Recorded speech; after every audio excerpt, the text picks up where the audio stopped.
আল্লাহ ও রসুল সাল্লাল্লাহু আলাইহি সাল্লাম এর প্রতি কিভাবে ওহী শুরু হয়েছিল।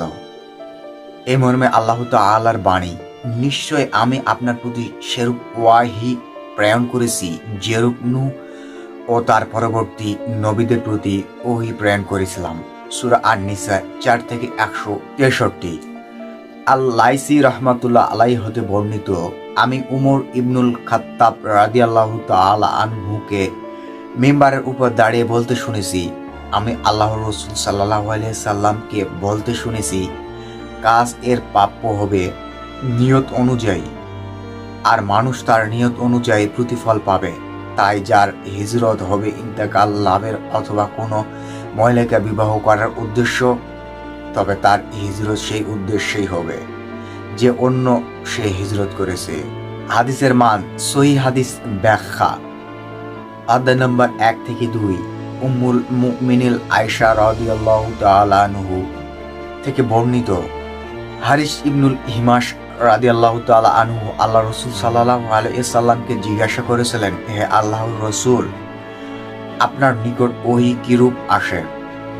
আল্লাহ রসুল সাল্লাল্লাহু আলাইহি সাল্লাম বললেন, কোনো কোনো সময় তা ঘন্টার বাজার মতো আমার নিকট আসে, আর এটি আমার উপর সবচেয়ে বেদনাদায়ক হয় এবং তা শেষ হতেই মালাক ফেরেশতা বলেন, তা আমি মুখস্থ করিনি।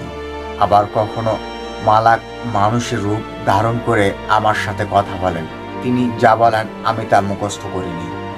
হযরত আয়েশা রাদিয়াল্লাহু তাআলা আনহা বলেন, আমি তীব্র শীতের সময় ওহী নাযিলরত অবস্থায় তাকে দেখেছি।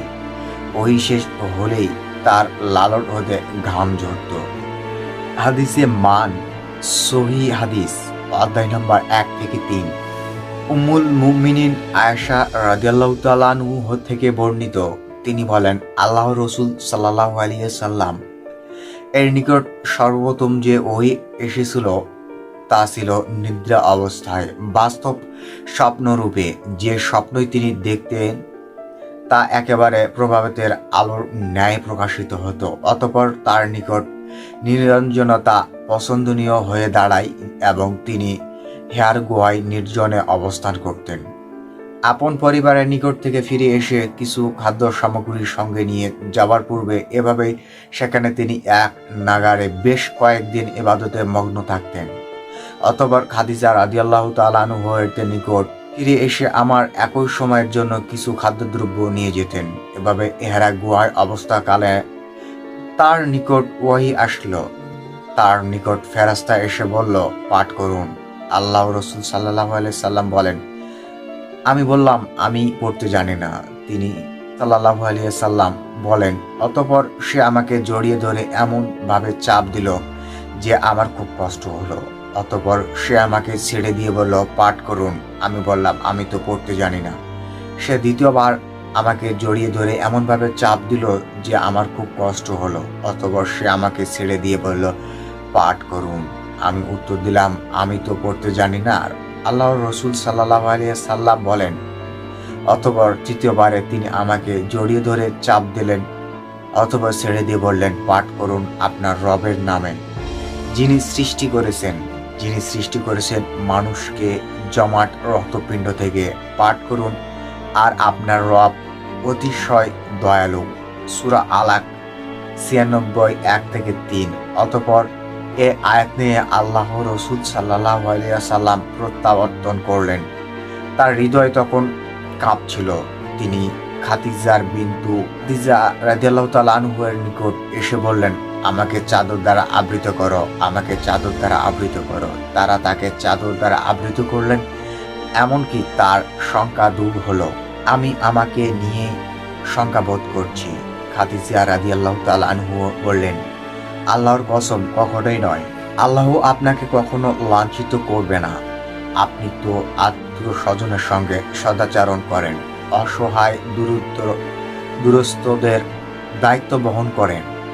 আপনি তো দুর্দস্ত মানুষদের দায়িত্ব পালন করেন, নিঃসঙ্গে সহযোগিতা করেন, মেহমানের আপ্যায়ন করেন এবং হক পথের দুর্দশাগ্রস্তদের সাহায্য করেন। অতঃপর তাকে নিয়ে খাদিজা রাদিয়াল্লাহু তাআলা আনহু তার চাচাতো ভাই ওয়ারাকা ইবনে নাফল ইবনে আব্দুল আসাদ ইবনুল আব্দুল ওজায়ের নিকট গেলেন, যিনি অন্ধকার যুগে ঈসাই ধর্ম গ্রহণ করেছিলেন, যিনি ইব্রানি ভাষায় লিখতে পারতেন এবং আল্লাহ তাকফিক অনুযায়ী ইব্রানি ভাষায় ইসলি হতে ভাষান্তর করতেন। তিনি ছিলেন অতি বৃদ্ধ এবং অন্ধ হয়ে গিয়েছিলেন। খাদিজা রাদিয়াল্লাহু তাআলা আনহু তাকে বলেন, হে চাচাতো ভাই, আপনার খাদিজা কথা শুনুন। ওয়ারাকা তাকে জিজ্ঞাসা করলেন, ভাতিজা তুমি কি দেখো? আল্লাহ রসুল সাল্লাল্লাহু আলাইহি সাল্লাম যা দেখেছিলেন সবে বর্ণনা করলেন। তখন ওয়াকা তাকে বললেন, এটা তো সেই বার্তাবাহক যাকে আল্লাহ মুসা আলাইহিস সালামের নিকট পাঠিয়েছিলেন।